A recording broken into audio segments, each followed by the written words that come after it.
Hey cousin, who you chilling with? I'm chilling with Monie.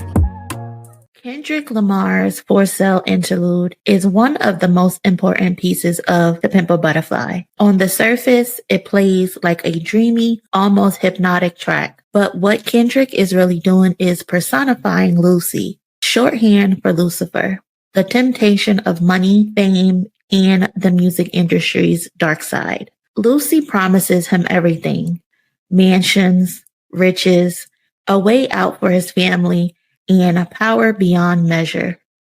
But Kendrick makes it clear that those promises come with strings attached. Signing with Lucy isn't just a contract, it's bondage.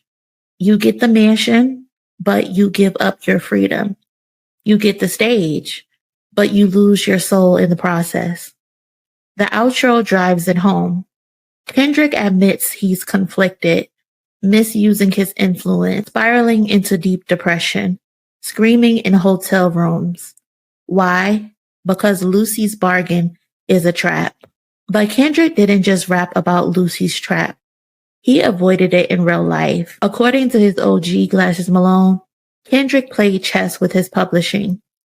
Instead of signing his rights away for quick money, he bet on himself and secured an administration deal. That move meant he kept ownership of his publishing. The admin company only handles the business side, collecting royalties, licensing, managing paperwork, but the rights remain his. And the benefits are huge. Creative freedom. Kendrick can release what he wants when he wants. We saw that firsthand with GNX. Generational wealth. His family and estate keep control of his catalog forever. And real leverage. Owning your publishing makes you a partner, not just a product. That's the opposite of Lucy's trap. Kendrick turned down easy shortcuts and kept his pen, his art, and his business in his own hands. That's why he can move through ventures like PG Leg, Project 3, and even film without being chained down. Now let's talk Drake. He allegedly signed a deal with Universal Music Group worth around $400 million. At the time, it was hyped as one of the biggest contracts in music history. But like Kendrick warned in For Sale, those contracts come with consequences. Drake is now in court, claiming UMG intentionally harmed him by pushing Kendrick Lamar's Not Like Us, a cultural juggernaut, in order to weaken his leverage before his next negotiation. He's basically saying, they made me look small so they wouldn't have to pay me big again. But here's where it gets cold. UMG's head, Lucien Grange, made it very clear. They don't need to devalue Drake. Why?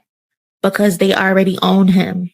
His masters, his publishing, his catalog. Not just for life, but likely in the afterlife, it seems. Drake isn't sitting at the table as a free man. He's sitting there as an asset.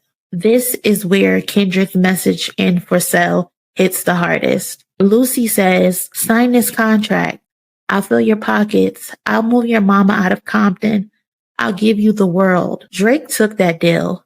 He got the riches, the influence, the global platform, but the cost was his independence. Drake had the clout and fan base to go independent and own his masters outright likely. He could have written his own rules, but instead he chose Lucy's path. The comfort of the mansion over the risk of true freedom. Meanwhile, Kendrick chose differently. With an admin deal, he ensured that every move, every check, every opportunity would be on his terms. That's why today he's freer to pivot and expand his empire, while Drake is bogged down in lawsuits trying to wrestle with the same system that made him rich. Kendrick's For Sale isn't just an interlude. It's a warning about how the industry locks artists into deals that look sweet at first, but end in bondage. Kendrick resisted and bet on himself. Drake took the bargain and now he's paying the price. And the irony is almost poetic. In Family Matters, Drake mocked Kendrick, saying he rapped like he's trying to get the slaves free. But what Drake didn't realize is he's one of those slaves, the most lucrative slave. The very chains Kendrick warned about in For Sale are the ones Drake is now dragging into a courtroom, pleading with UMG to loosen. Kendrick is walking in freedom with PG Lane, Project 3, and ownership of his art. Drake, on the other hand, is learning that $400 million doesn't buy freedom when Lucy already owns your soul. It's the clearest case study in hip hop today. Fight for your freedom like Kendrick, or sign with Lucy and watch the bill come due.